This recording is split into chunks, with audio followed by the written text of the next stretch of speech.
అమ్మ నీ పేరేంటి? పార్వతమ్మ సార్. పార్వతమ్మ. నీ పేరు? సౌజన్య. నీ పేరు? స్వాతి. స్వాతి. మీరు చదువుకుంటున్నారా? చదవట్లేదు, చదువు ఎందుకు కాలేజీకి వెళ్ళరు వాళ్ళిద్దరు? నాకు అంతకుముందు నేను కష్టం చేసినప్పుడు బాగానే తోలిన సార్ వాళ్ళని. ఇప్పుడు నాకు చేత కాక నాకు గర్భసంచి ఆపరేషన్ అయింది. దానివల్ల నాకు చేత కావట్లేదు. ఆ పిల్లల చదువు ఆఫ్ చేసిన. నల్గొండ దగ్గర ఎక్కడ మీ ఊరు? దుబ్బాక అని. దుబ్బాక? మా అమ్మ వాళ్ళ ఊరు అది. మీరు దుబ్బాకలో ఉంటున్నారు ఇప్పుడు? నేను దుబ్బాకనే ఉంటున్నా. పెళ్ళైంది? చిన్నతనంగా పెళ్లి అయింది. అంటే 10 ఏళ్ళ? 10 ఏళ్ళు గుట్టలేవు. 10 ఏళ్ళ లోపే నీ పెళ్లి చేశారా? చేసిరు. ఎమ్మటి కాపురం పంపించారా? వాళ్ళింటి కాడే ఉంచుకున్నారు నన్ను, మా మేన బావ ఆయన. నువ్వు పెద్ద అయిన తర్వాత కాపురం చేశారు అంతే? అంతే. నీకు గ్యాప్ ఏం లేదు? ఆడుకోవటం, సంతోషంగా ఉండటం ఏది లేదు సార్. నా బతుకు ఒక 2 సంవత్సరాలు గ్యాప్ ఇచ్చినాక పెద్ద పాప కడుపులో పడ్డది. కడుపులో పడితే నాకు విపరీతమైన అన్నం తినకపోతుంటిని. అసలు చేత కాకుండా ఇక అయింది. అయితే ఈ ఇంటికాడనే ఉంటున్నా. మా మామయ్య ఏం చేసిండు, మా ఆయన వాళ్ళ తండ్రి. జీ5 లో పూర్తి ఎపిసోడ్ చూడండి. నేను విడాకులు ఇవ్వలేదు. నేను వచ్చి 8 ఏళ్ళు కాలేదు. 4 నెలల పెళ్లి ఓడిస్తాడు ఓవలియరు, ఊరోళ్ళు కూడా అంటారు అని ఇక నేను ఊకున్నా సార్. ఊకున్నాక మళ్ళీ అనిపించింది, ఒక నెల చూసినాక నాకెందుకు అనుమానం వచ్చింది. చేసుకుంటూ పోయే వస్తా అని పిల్ల 5 నెలలు అవుతుంది. అప్పటికి ఈ పిల్లని సంకన వేసుకొని ఆ పిల్లని చేత పట్టుకొని పోయినా. పోతే చూసే అమ్మ ఆ ఊరు లేలో వస్తే మంచోళ్ళు గారు నువ్వు అని మా అత్త మా మామ అన్నారు సార్. అంటే ఎందుకు పోతా నేను పోను అని అదే రోడ్డు ఉంటుంది. నా చిన్న బిడ్డని మీద వేసుకుని పెద్ద బిడ్డని కూర్చోబెట్టుకొని కూర్చుంటే వాళ్ళ అట్టొచ్చినవే అని మా అత్త మా మామ మస్తు తిట్టిరు. ఇంట్లోనే ఉండు కానీ మరి ఎందుకు తిడుతురు దాన్ని. మరి నేనైతే దానికి ఇదిగాయితం వేయలేక నేను అన్నా, నాకు విడాకులు ఇచ్చిరా మీరేమన్నా, వచ్చింది ఎట్టొచ్చిందో రాని అంటే మళ్ళీ వస్తే అందరు నిన్ను ఆ ఊరోళ్ళు మంచోళ్ళు కాదు, పోవే నువ్వు అంటే నేను పోనంటే పోనాను. అట్నే కూర్చున్నా. నైట్ అంతా అట్లనే ఉన్నా సారు. కనీసం నా పెద్ద బిడ్డకు నీళ్ళు ఇచ్చిన వాళ్ళు ఎవరన్నా ఇస్తే ఒక ఆమె మా ఇంటి ముందల ఉంటుంది, ఆమె ఇచ్చింది నీళ్లు. ఇస్తే ఆమెను మస్తు తిట్టిండు మా మామయ్య. నువ్వెందుకు ఇస్తావే నీళ్ళు అని తిట్టిండు. తిడితే వాళ్ళు అందరూ వచ్చిరు కట్టుకొని వచ్చేమరా, నువ్వు మా ఇంట్లో ఉండు గనకారణం, అది పోరి వస్తుంది మా ఊరికి కీడు వస్తుంది. పిల్ల తల్లి చిన్న పిల్లకి ఇస్తే ఏమైందిరా, దానికి ఇచ్చినావా చిన్న పిల్లకి ఇచ్చినావా అని వాళ్ళు తిట్టగానే ఇక నోరు మూసుకొని ఒప్పుడు ఒక బస్త ఇచ్చింది, కొన్ని నీళ్ళు పోసింది. అదే ఆకిట్లా అట్లనే పడినాం. చలికాలం దినం పిల్లల్ని 2 వేసుకొని పడినా. పొద్దుగాల 5 అవుతుంది. ఇక మా అత్త వచ్చి మా మామ వచ్చి అంటారు పడుకున్నా. ఇటు లేపి ఒకరి ఇక నువ్వు 4 రోజులు తగ్గినాక నేనే వచ్చి తీసుకొచ్చుకుంటా కానీ ఇప్పుడు వద్దే, పిల్లలు ఆగం అవుతారు, 2 పిల్లలు వద్దు పో, నువ్వు ఉత్తమ మనిషి కూడా పోవే అని. ఇంట్లోనే ఉంది ఆమె కోడలు, కొత్త కోడలు. వీళ్ళిద్దరు వచ్చి లేపి ఎలగొట్టింది. ఎక్కడికో వెళ్ళిపోయింది. మనం చూడలే కదా, అంటేనే అంటున్నాం కదా. అట్టెవరు వెళ్ళరు. ఆ అమ్మాయి ఎవరితో పోయింది అనుకునేది పచ్చి అబద్ధం. అంటే ఎవ్వరు చూడకుండా ఏంటంటే మీ మామకి కోడలంటి కోపం కాబట్టి ఒక కథల్లి వేసాడు. ఒక కథల్లి నీ దగ్గరికి వచ్చి మీ పెళ్లి చేశారు. ఆ అమ్మాయికి విడాకులు ఇవ్వాల. ఇప్పుడు నిజంగా పోతే మీ వాళ్ళు ఏం చేయాలి, నేర్తుంటే పోలీస్ స్టేషన్కి వెళ్ళి కోర్టుకి వెళ్ళి కోర్టులో విడాకులు తీసుకోవాలి. జడ్జి గారు సంతకాలు పెట్టి విడాకులు ఇచ్చి పేపర్ చేతిలో పెట్టిన తర్వాత అప్పుడు నిన్ను చేసుకోవచ్చు, ఎవరినైనా చేసుకోవచ్చు, తప్పులే. ఇవన్నీ జరగలేదు కదా. కిట్టయ్య కోర్టుకి వెళ్ళాల, కిట్టయ్య నాన్న కోర్టుకి వెళ్ళాల. ఎందుకు వెళ్ళాలా? దొంగలు. ఇందులో ఆ అమ్మాయిని మోసం చేసి మీ మామ పగబట్టి నీకు ఇచ్చి పెట్టి చేసినప్పుడు మీరు చేసుకోకూడదు. ఎందుకంటే విడాకులు ఉంటే చేపించండి సార్, లేకపోతే నా కూతురు జీవితం నాశనం అయిపోయిందని మీ నాన్న అనాలి, మీ ఊళ్ళో పెద్దలు అనాలి. కోర్టుకి వెళ్లకుండా విడాకులు రాకుండా నువ్వు ఎందుకు చేసుకున్నావు చెప్పు. అసలు నువ్వు భార్యవు కాదు కదా న్యాయకి ఇష్టకి. ఇప్పుడు నువ్వేం తెలియదు, నువ్వేం చెప్పావు అని రామాడారు. నువ్వు ఇంట్లో ఉండగానే ఆమె నీ ఇంటి బయట నిరాహార దీక్ష చేసింది, నీకు తెలుసు అది. ఇప్పుడు నువ్వేం చెప్పదలుచుకున్నావు చెప్పు. ఆమె ఫస్ట్ భార్య అని ఆమెకుంది అని అంటున్నావు. సరే నీకుంది కదా, నువ్వు అట్లా పోయినావో పోలేదో మనం చూడలేదన్నావు కదా, వదిలేసినావు ఆ ముచ్చట. మరి పెళ్లి చేస్తారు అన్నప్పుడు రావచ్చు కదా, నువ్వు అప్పుడన్నా నా భర్త నాకు కావాలని. ఆమె చెప్పారు, మీరు కార్డు వేశారు ఆమెకి? అలా మేనత్తే సొంతము. విన్నా, నా మేనత్ అవ్వచ్చు. తెలుసు ఆమెకు ఆల్రెడీ. నీకు తెలుసు? అది నీకెలా తెలుసు? ఆమె తెలుసు అని అన్నారు కదా, నీకెలా తెలుసు? మా మామ అన్నాడు, మా అత్త వాళ్ళే కదా ముందు. దొంగే మీ మామ కదా, దొంగే మీ మామ తగ్గ తెచ్చావు ఎందుకు? నీ పెళ్లి అవుతుందని వాళ్ళకైనా కార్డు పంపించారా? వాళ్ళ ఇంటికి వెళ్ళి నీ మొగుడు చెప్పాడా? మీ మామ చెప్పాడా? చెప్పలా. కిష్టయ్య పోయి చెప్పాడా? చెప్పలా. దొంగచాటుగా నిన్ను పెళ్లి చేసుకున్నాడు. తర్వాత వాడు తెలిసింది, నేను కనుక్కున్నా, ఆమె కూడా చెప్పింది, వేరే వాళ్ళు కూడా చెప్పారు. ఆమెకి ఎలా తెలుస్తుంది వేరే ఊళ్ళో ఉన్న అమ్మాయికి? ఆమెకి ఎట్లనైనా తెలుసారు, ఎందుకని వాళ్ళు ఒక రక్తం గోలు కాబట్టి వాళ్ళకి తెలుసు. అసలు నువ్వు మనం చూడలేదు కనుక మనం తెలియదు అంటున్నావు. నువ్వు ఈ మాటలు చాలా పిచ్చి మాటలు. సరే మేము పెళ్లి చేసుకున్నాం సార్, ఎందుకు రాలే, ఎందుకు పెళ్లి ఆపలే, ఎలా తెలుస్తుందమ్మా? ఎప్పుడు ద్రోహం చేయొచ్చు ఎవరికి, అందరూ మంచిగా ఉండాలి అని కోరుకోవాలి అని నువ్వు అనుకోవాలి. నువ్వేమంటే అన్నీ విన్నావు, ఇప్పుడు 1 by 1 చెప్తున్నా. నువ్వు చెప్పింది అబద్ధం. ఏమేమంది? నువ్వు ఇంట్లో ఈ బిడ్డలు తీసుకొని తల్లిలో మీ ఇంటి బయట కూర్చుని ఏడ్చింది 1 day.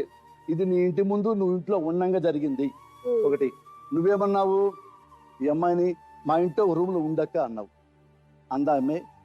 అనలేదుగా. వెళ్ళిపోదు. నువ్వేం మైండ్ లో పెట్టుకున్నావు? ఈ పిల్ల మంచిది కాదు, మంచిది కాదు, మంచిది కాదు అని అందరి మాటలు నమ్మి ఈ అమ్మాయి మీద నువ్వు ద్వేషం పెట్టుకున్నావు. మళ్ళీ నేను పిలుస్తా, నువ్వు వెళ్ళిరా. ఇప్పుడు వీళ్ళిద్దరి భర్త కిష్టయ్యని పిలవండి.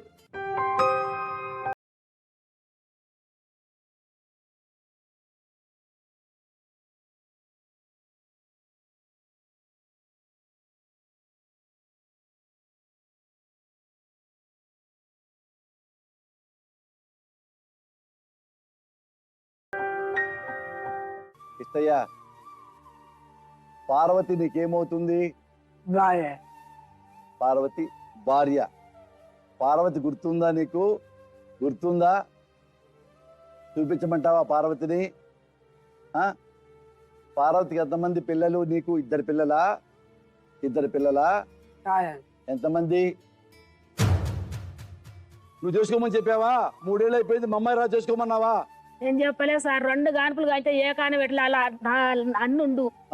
నా చరిత్ర అంతా అన్న కెరక వదిన కెరక. చిన్న పిల్లలు అప్పటి నుంచి పెళ్లి చేసినా, నా భర్త చచ్చిపోయినాక అంతా అలాగే ఉంది. పెళ్లి చేసుకోమని చెప్పలా? నేను ఎవ్వరితో చెప్పలేదు. వెళ్ళిపోటి, ఇంకేం చెప్పదు పో. నాది తెలిసి డ్రామా తెలిసిపోయింది పో. పోలీసులు కబురు చేయండి అమ్మా, నిజాలన్నీ దొరుకుతాయి. వాళ్ళు కూడా రికార్డ్ చేసుకుంటారు. మెత్తయ్య గారిని అడిగా, నేను చెప్పలేదని చెప్పింది.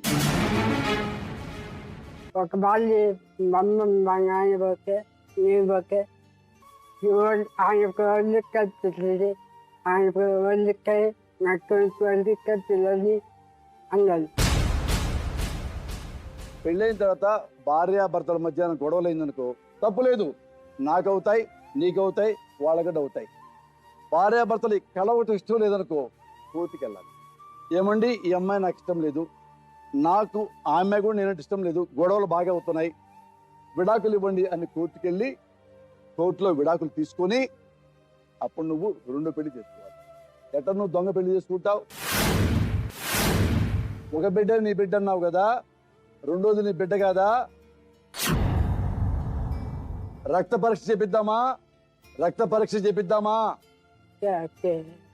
రక్త పరీక్ష చేపిద్దాము. ఆమె నీ బిడ్డ అయితే పద్మని పిల్లలింటూ చెల్లగొడతావా? వాళ్ళని తెచ్చిపెట్టుకుంటావా? రక్త పరీక్ష నీ బిడ్డ కాదనుకో వాళ్ళు వెళ్ళిపోతారు. నీ బిడ్డ తెలిసిందనుకో పద్మ పిల్లల నుంచి బయటకు వెళ్ళిపోవాలా. ఆస్తి మొత్తం ఆమెకే, నువ్వు ఆమె దగ్గర ఉండాలా. ఒప్పుకుంటావా? రెడీ నేను. నాకు నమ్మకం ఉంది నీ బిడ్డని, నీకు నమ్మకం లేదు కదా. రక్త పరీక్ష DNA టెస్ట్ అంటారు, ఇప్పుడు చేపించాం ఒకటి. నీకు నమ్మకం ఉంది కదా నీ బిడ్డ కాదని. రక్త పరీక్ష, నీ రక్త పరీక్ష, ఆమె ఇది మొత్తం టెస్ట్ చేపిస్తా. టెస్ట్లో ఆమె కూడా నీ బిడ్డ తేలితే నువ్వేం చేస్తావు? పద్మ కొడుకుని పద్మ కూతుర్ని బయటికి వెళ్ళగొడతావా? వీళ్ళని పిలుస్తావా? చెప్పు, ఆలోచించు. మెనతో మాట్లాడుకోరి. రెడీ నేను. పిలుస్తా. నాకు అమ్మ పార్వతి పిల్లల్ని పిలువు. నీ బిడ్డ కదా, నీకు పుట్టలే. జైల్లో ఉంటావు. అబద్ధం అని తెలిసిందంటే జైల్లో ఉంటావు. తను ఏమంటున్నా అంటే ఒక బిడ్డ నా బిడ్డ, రెండో బిడ్డ నా బిడ్డ కాదు అన్నాడు. నేను నన్ను రక్త పరీక్ష చేపిద్దామా అన్నా. ఆ అన్నాడు, మళ్ళీ ఆగాడు. మళ్ళీ ఆ అన్నాడు, ఆగాడు. రక్త పరీక్ష చేపిస్తా, రెండో బిడ్డ నీ బిడ్డ కాకపోతే మొత్తం వెళ్ళిపోతారు. అంతేగా రక్త పరీక్షలో రెండో బిడ్డ కూడా నీ బిడ్డ తేలితే ఆ ఇంట్లో పద్మ ఉండడానికి వీల్లేదు. ఆస్తి మొత్తం పార్వతి బిడ్డలది, నువ్వే మొగుడివి. ఆ ఇంట్లో ఉండే హక్కు నీకుంది. రెడీయా అన్న. ఆలోచించమన్నా, నేను పిలిచా. పద్మతో చెప్పి సంతకం పెట్టించండి. ఈ పిల్ల కృష్ణయ్యకి పుట్టిందంటే పద్మ బయటికి వెళ్ళిపోవాలా. ఒప్పుకుంటారా? మీరు ఒప్పుకుంటారా? రక్త పరీక్షలో ఈ బిడ్డ నీ బిడ్డని తెలిస్తే పద్మ ఉండదు. ఆ ఇల్లు పొలం మొత్తం వీళ్ళదే. ఒప్పుకుంటావా? ఈ పిల్ల కనపట్లా, సిగ్గు లేదు, సేమ్ నీలాగుంది.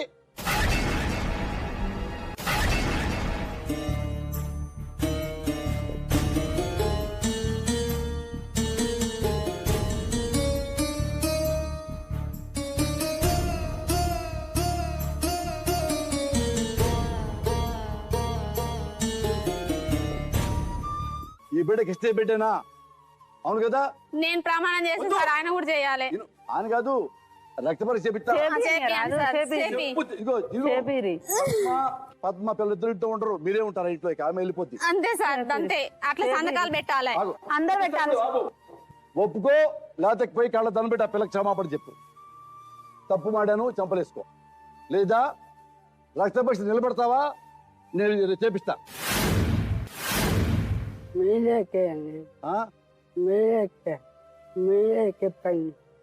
నేనేం చెప్పాలి నీకు? దొంగోడా, నువ్వు అబద్ధం చెప్పావు. వెళ్ళి ఆమెకు సారి చెప్పి క్షమాపణ చెప్పు నీ కూతురికి. క్షమాపణ చెప్పలేదా? రక్త పరీక్ష రెడీ. ఎస్, అది తెలుసు. పిలిపిస్తా. పిలవండి, పద్మని పిలవండి. పద్మ కొడుకు కూతురు ఇద్దరు పిలవండి. ఇష్టం ఏమన్నాడంటే, ఈ ఇద్దరు బిడ్డలు ఉన్నారు కదా, ఈ బిడ్డ నా బిడ్డ కాదు, ఆ బిడ్డే నా బిడ్డ అన్నాడు. రక్త పరీక్ష చేపిస్తా. రక్త పరీక్షలో విను. రక్త పరీక్షలో ఈ అమ్మాయి నీ బిడ్డ కాదు తేలితే ఈ అమ్మాయి బిడ్డలు వెళ్ళిపోతారు. ఇక మీ జోలికి రారు. రక్త పరీక్షలో ఈ బిడ్డ కిష్ట బిడ్డ తేలితే నువ్వు, నీ కొడుకు, నీ కూతురు ఆ ఊళ్ళో ఉండడానికి వీల్లేదు. రెడీయా? నువ్వు రెడీయేగా?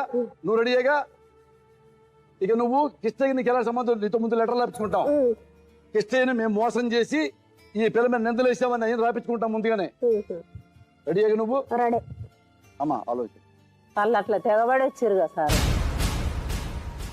అట్లా కాదని చెప్పమన్నారు. కిష్టయ్య బిడ్డ తెలిసిన తెల్లారే ఎమ్మటే ఈ అమ్మ కొడుకు కూతురు మొత్తం ఇక్కడ కట్టగా వెళ్ళిపోవాలి. ఊరు నుంచి వెళ్ళిపోతా సార్. రెడీ మేము. సంజయ్ వచ్చినాక అప్పుడు మమ్మల్ని ఎలా కొడుతుండే? ఇల్లు నాదంటారు. అన్నిటి తగ్గబడే. పుట్టలేదా? మళ్ళీ చెప్పు. పుట్టిన రక్త పరీక్ష చేపిద్దామా? చేపిద్దామంటావా? సంతకాలు పెడతావా? ఆమె కడుపులో ఉన్నప్పుడు ఆమె పోయింది. ముసలి తారీఖు కడుపు తెలవదా, ఒక భార్య తెలవదా, ఒక పిల్లలు తెలవదా? ఎవరు చెప్పమంటే అటే చెప్తాడా? కడుపుతో చక్కదానంగా మంచిగా పోషించోని లెక్క ఇద్దరు వెండాలు చేసుకొని వాళ్ళని ఒక నిమిషిచ్చుడు, నువ్వు ఒక నిమిషిచ్చుడు, మళ్ళీ లాస్ట్ పిల్ల పుట్టలేదంటున్నావు. మరి అది వెళ్ళిపోవాలి. కృష్ణయ్య అనేటటువంటి వ్యక్తిని ఎవరైతే సొంత అన్నయ్య, పక్కన ఉన్నటువంటి వదిన ఒక ఎడ్డోడు, ఒక అమాయకమైనటువంటి మనిషి, ఇతను ఒక రోబోటు, లేదంటే ఒక కీలు బొమ్మ అనేటటువంటి అంటున్నారో అవన్నీ మనకు చూస్తేనే అర్థం అవుతుంది. సభ్య సమాజంలో నలుగురు ఎదురుగుంటా ఇంతమంది ఉన్నటువంటి ఇంత సమక్షంలో నాకు ఒక అక్రమ సంబంధం ఉంది. అక్రమ సంబంధం ఎందుకు పెట్టుకున్నానంటే కనుక నా భర్త చేతకానోడు కాబట్టి నేను పెట్టుకున్నాను అనేటటువంటి మాట బహిరంగంగా చెప్పినా కూడా ఈ మనిషిలో ఉలుకు పలుకు లేదు. ఆ అమ్మాయి మీద కోపం తాపం లేదు. అప్పటికీ కూడా ఆ మాట అన్న తర్వాత కూడా ఆ అమ్మాయిని సమర్థించుకుంటూ ఈ కూతురు ఇంకా నా కూతురు కాదు అనేటటువంటి పదాలని అతను వాడుతున్నాడు అంటే కనుక ఇంత విచిత్రమైనటువంటి పరిస్థితి మనం ఎక్కడ చూడలేదు. ఆ అమ్మ ఈ రోజు ఎంత గట్టిగా మాట్లాడుతుంది అంటే కనుక సర్వహక్కులు తనకే ఉన్నట్టు, ఎవరికైనా నేను సమాధానం చెప్తాను, ఎవరు నన్ను ఎదిరించలేరు, నన్ను ఎవరు వెనక్కి తగ్గని అని చెప్పి, అంటే ఆ గుండె ధైర్యం ఏ స్థాయి వరకు వచ్చింది అంటే కనుక కళ్ళెదురుగుంటే భర్త ఉన్నా కూడా నాకు వేరే సంబంధం ఉంది, ఏం చేసుకుంటా చేసుకో అనేటటువంటి గుండె ధైర్యం ఆ అమ్మాయికి వచ్చింది అంటే కనుక ఈ 17 సంవత్సరాల పాటు ఈవిడ కృష్ణయ్యని ఏ విధంగా రుద్ది రుద్ది రుద్ది రుద్ది ఇన్ఫ్లుయెన్స్ చేసింది అన్నది మనకు అర్థమైపోతుంది. ఈ అమాయకమైనటువంటి మనిషికి ఆ విపరీతమైనటువంటి ఆలోచన శైలి ఉండేటటువంటి ఆ మనసు కలగటం వల్ల, వీళ్ళిద్దరూ కలవటం వల్ల ఈ మనిషి పూర్తిగా మారిపోయాడు. మనకి ఈ రోజు అన్నిటికంటే బాధ కలిగేటటువంటి అంశం ఏంటంటే కనుక పార్వతమ్మ జీవితం. పార్వతమ్మ జీవితంలో పెళ్ళి అయ్యింది, అసలు ఏ వయసులో అయ్యిందో తనకే తెలియదు, పెళ్ళి అంటే ఏంటో మీనింగ్ తెలియనటువంటి వయసులో పెళ్ళి అయ్యింది. పిల్లలు కన్నా తర్వాత ఈ మనిషి వచ్చిన తర్వాత ఈ మనిషి ఎలా ఉన్నాడు అంటే కనుక, అరే నీ భార్య మంచిది కాదురా, ఎవరితోనో అనవసరమైనటువంటి సంబంధం పెట్టుకుని ఇటు అటు వేషాలు వేస్తుంది అనగానే ఇతను వెళ్ళి 2 పీకాడు. కృష్ణయ్య, లాయర్ గారు మాట్లాడతారు. ఆయనకు పాపం తెలియదు సార్, అమాయకుడు కదా సార్. అంటే మీరు చెప్పి అన్నిసార్లు చెప్తే గానీ ఆయనకు అర్థం కాని అమాయకుడు. అదైతే కరెక్ట్ కదా సార్, అంత చెప్తేనే ఆయన క్యాచ్ చేశారు. అవునండి, అవునా కదా? ఆయనకు డాక్టర్ గారు మీరు కూడా అన్ని సార్లు చెప్తేనే ఆయనకు అర్థమైంది. అంటే ఆయన పర్సనాలిటీ అది. ఒకసారి చెప్తే గానీ, ఇన్నిసార్లు చెప్తే గానీ అర్థం కాని పర్సనాలిటీ ఆయన. కానీ ఇలాంటి పర్సనాలిటీ ఒక భర్త పోస్టులోకి వస్తే మృగం కంటే హీనంగా కూడా బిహేవ్ చెయ్యొచ్చు అనడానికి ఆవిడని నేను ముట్టుకొని చూసిన కొన్ని ఆధారం. అంటే నీకు చెబితే అర్థం కాదు, ఇంతమంది మా బుర్రని కిందకి మీదకి తర్జనా వేసి సార్ పెట్టినా కూడా కొట్టావు చూడు నువ్వు నీ భార్యని. భర్త అనే పోస్ట్ కు అంత విలువనా? భర్త అయినంత మాత్రాన నీకు తెలివి లేదుగా. నీ భార్యని చూపించమంటావు, నువ్వు ఎట్టగొట్టావో అప్పుడు బాగానే కొట్టేది. వీడు చూపించు సార్. అది సార్, భర్త అనగానే ఒక భార్య ఒంటి మీద అంత పైశాచికంగా వెళ్ళ మారుస్తావు. సగం కావాలి ఇప్పుడు పిల్లగాని కాదు కృష్ణయ్య, నీకు 4 పిల్లలా? ఎంతమంది? నీకు ఎంతమంది పిల్లలు? 4. ఇద్దరికి సగం ఇస్తావా? ఆడపిల్లల పెళ్లి నేనే చేస్తా, 2 ఎకరాలు నా కొడుకు పుట్టదంటావా? చేస్తే అమ్మాయి పెళ్లిళ్ళు చేసి నువ్వే పంపి ఆ ఎకరం కూడా నీ పేరు మీద చేసేస్తారు. వాళ్ళు చేసినాడు. ఏం చేస్తారు పెళ్లిళ్ళు? కాదు, ఒకళ్ళు చేస్తా అంటే ఆయనకి 2 ఎకరాలు, పిల్లగాడికి అయితే. కృష్ణయ్య, చేసిన తప్పు దిద్దుకో. మగపిల్లడు ఎట్టైనా బతికేస్తాడు, ఆడపిల్లలే కష్టం. 4 పిల్లలు, 2 భార్యలు. ఒక భార్య 2 పిల్లలకి సగం ఇచ్చేయి, ఒక భార్య 2 పిల్లలకి సగం ఇచ్చేయి. నువ్వు ఎక్కడైనా ఉండు, నీ ఇష్టం. అక్కడ ఉన్నావు ఓకే, ఇక్కడ ఉన్నావు ఓకే. లే నుంచో. సరే చెప్పు, షేక్ హ్యాండ్. నీ భార్యకి షేక్ హ్యాండ్ ఇవ్వు. సరే అని షేక్ హ్యాండ్ ఇవ్వు. షేక్ హ్యాండ్ చెప్పు, సరే అని చెప్పు. ఆమెకు సరే అని చెప్పు. ఆమె సరే అని చెప్పు. రైట్. ఈ అమ్మాయికి సరే అని చెప్పు. అమ్మాయికి ఆల్వేస్ సరే. సర్పంచ్ గారికి సరే అని చెప్పు. సర్పంచ్ గారికి. ఒప్పుకుంటున్నావుగా? సార్, ఈ ప్రోగ్రాము మొదలుపెట్టి దగ్గర నుంచి చాలా మంది ఊళ్ళల్లో పెద్ద మనుషులు వచ్చారు మా దగ్గరికి. ఏది వాళ్ళ తరపున వీళ్ళ తరపున. కానీ ఫస్ట్ టైము ఎవరి తరపు కాదు, నిజం తరపున ఉంటాను అని వచ్చిన వాళ్ళు మీరే అన్నయ్య. అన్న, మీకు చాలా థ్యాంక్స్. కుటుంబం మీ వల్ల నిలబడింది, వాళ్ళు నిలబడ్డారు. ఇది అమలు చేసి పుణ్యం కట్టుకోండి అన్నయ్య. ఓకేనా? సంతకాలు తీసుకోండి. డాక్టర్ గారు, సార్, ఈ కుటుంబ విషయంలో నేను ఈ 20 రోజుల పాటుగా ఎంత వర్కౌట్ చేశా. ఇందులో చాలా పేజీలు రాసుకున్నాం వీళ్ళ గురించి. ఏది నిజం, ఏది అబద్ధం అని అన్ని తెలియాలి కదా కరెక్ట్గా. ఈ ప్రోగ్రాం చూస్తున్న మీ అందరికీ ఒక మాట మీకు గుర్తు తెస్తున్నా.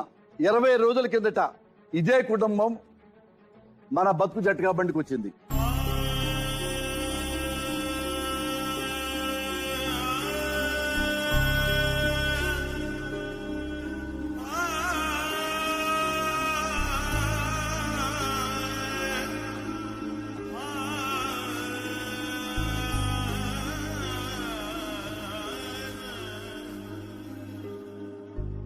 ఎందుకు ఏడుస్తుంది? నాన్న మమ్మల్ని ఎప్పుడు చూడలేదు సార్.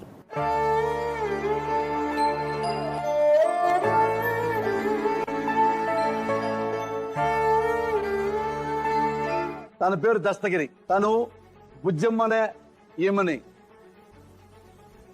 పెళ్లి చేసుకున్నాడు. ఈ 5 బిడ్డలు వీళ్ళిద్దరికి పుట్టారు అని బుజ్జమ్మ ఉంటుంది. ఒక్కొక్క చైల్డ్కి ఒక్కొక్క రిపోర్టు. 5 రిపోర్ట్స్ ఉన్నా టోటల్ 5. ఈ అబ్బాయి పేరు ఏంటమ్మా? సాగర్ సార్. సాగర్. ఇది సాగర్. బాబు ఈ రిపోర్ట్ నువ్వు పట్టుకో, ఓపెన్ చేయ మాకు. ఈ అమ్మాయి దండి. ఈ అమ్మాయి పేరు ఏంటమ్మా? అనుష సార్. అనుష. అనుష చెప్పండి గురుగారు. అనుష నువ్వు పట్టుకోమ్మా. ఇది రాజు అంటే ఎవరమ్మా? తమ్ముడు నువ్వు పట్టుకో. దయామణి. దయామణి నాన్న నువ్వు తీసుకో, పడుకో, నువ్వు పడుకో. ఈ అమ్మాయి మణిమంజరి. నాన్న ఇది నీది. డాక్టర్ గారండి చాలా థ్యాంక్స్. మీరు మాకు ఎంతో హెల్ప్ చేశారు. ఒక్క 5 minutes.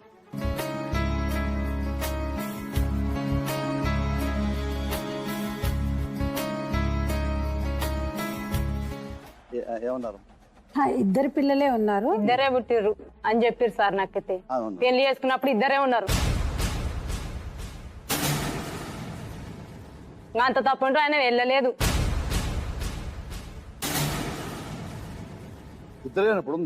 ఇద్దరే ఉన్నారు. వెళ్ళలేదని కన్ఫర్మ్. ఆయన వెళ్ళలేదు, నాకాన్నే ఉన్నాడు.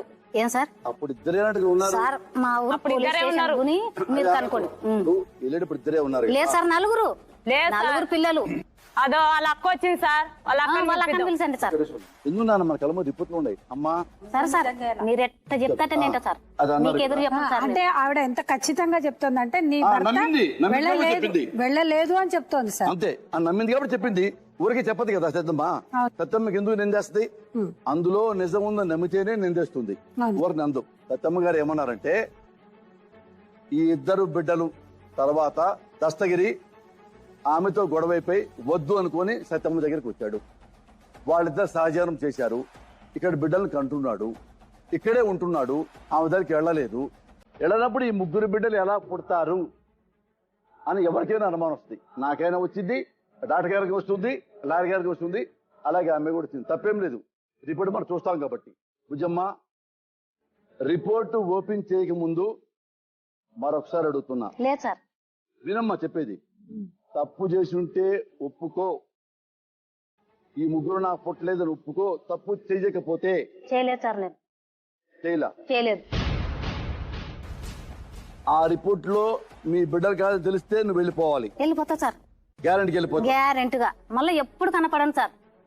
ఎవరు కనపడను. ఎవరు కనపడకూడదు. ఎవరు కనపడను సార్. బయట కూడా అనకూడదు. ఎప్పుడు కనను సార్. ఏ రూపాయి ఆశించకూడదు. ఏం ఆశయాలు? రూపాయి కాదు కదా, ఆ మనిషి ముఖం కాదు కదా, వాళ్ళ సుఖం గురించి చూడరు. వచ్చి చెంపలేసుకుంటా సార్. వాళ్ళ కాళ్ళకి 2 కాళ్ళకి మొక్తా సార్. నేను దండం పెట్టి మొక్తా సార్. లైఫ్ లో కనపడకూడదు. ఆగవు. మాట్లాడమని సంబంధం లేదు. అమ్మా నువ్వు బయటకు వెళ్ళి మళ్ళీ నేను పిలుస్తాను. వాళ్ళ సమస్య. ఏమండి ఏమో తప్పని తెలిస్తే మీరే సారీ చెప్పి తీసుకెళ్ళిపోవాలి బిడ్డలతో సహా. చెప్పు నాన్న. అతను అంతే కదా. కూర్చోడా. చెప్పు నాన్న. రిపోర్ట్లు ఏమొచ్చినావో తెలు అని ఒకటి పిల్లలకైతే న్యాయం చేస్తాను నేను ఒప్పుకున్నా. నా మనసులో చెప్పున్నా న్యాయం చేస్తా, అంతేగాని అది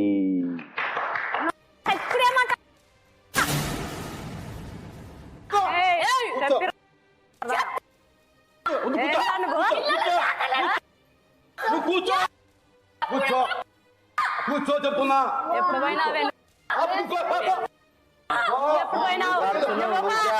ఎవరిని మోసం చేయాలనుకుంటున్నావు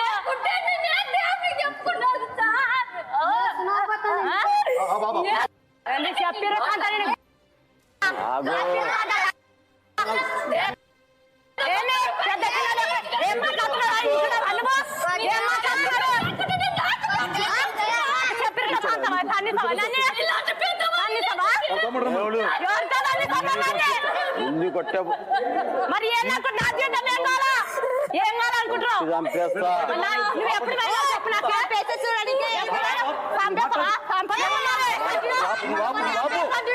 చూడడానికి ఫాస్ట్ ఫాస్ట్ నేను చెప్పిరు తాత. ఎవరు నచ్చినా నువ్వేం చేసినావా? పెద్ద మాట్లాడు.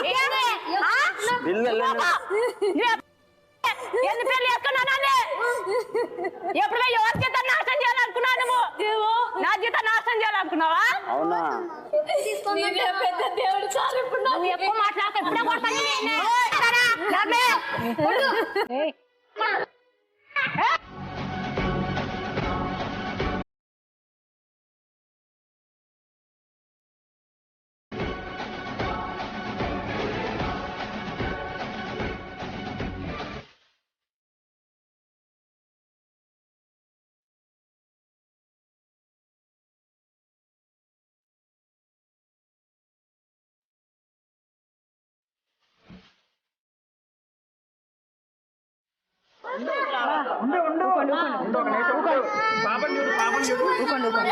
రాజు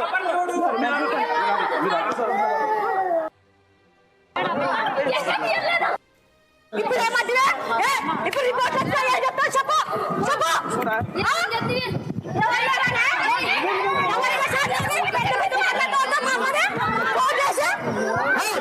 మీరు ఏంటికి వచ్చారు మెంటల్గా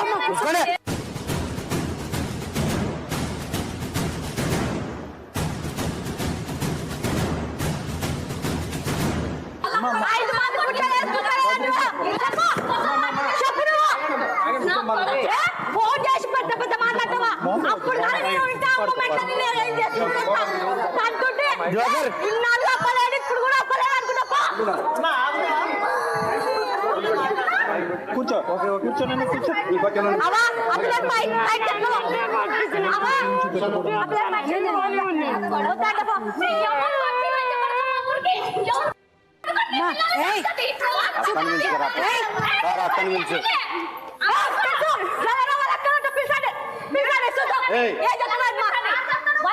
పోలీసులు పిలవండి.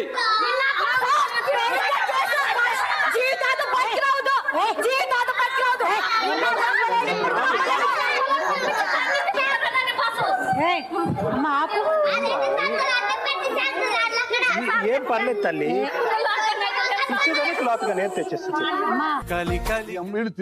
మీ వాడు చెప్తాను. మగాళ్ళు చాలా మంది వెదవలు పిల్లలతో కాపురం చేస్తుంటారు, పిల్లలతో బిడ్డలు కంటుంటారు. ఏదో తగిలిందనుకో దాంతో తిరిగి అక్రమందు పెట్టుకొని పెళ్ళాం మాత్రం మంచిది కాదిక. పెళ్ళాం మీద కోపం, ఈ బిడ్డలు నా పుట్ల అలా అన్నాడు మీ వాడు. తప్పు చేశాడు, ఒప్పుకున్నాడా? ఒప్పుకోగలన్నాడు. ఇది నాకు పుట్లే. అమ్మా, ఒక ఆడది 9 నెలలు మోసి బిడ్డల కంటే ఆ బిడ్డ మొగుడు నాకు పుట్టలేదంటే అసలు బతుకుంటుందా? నువ్వు బతుకుంటావా నీ మొగుడు నీ మాట అంటే? చెప్పు నాన్న.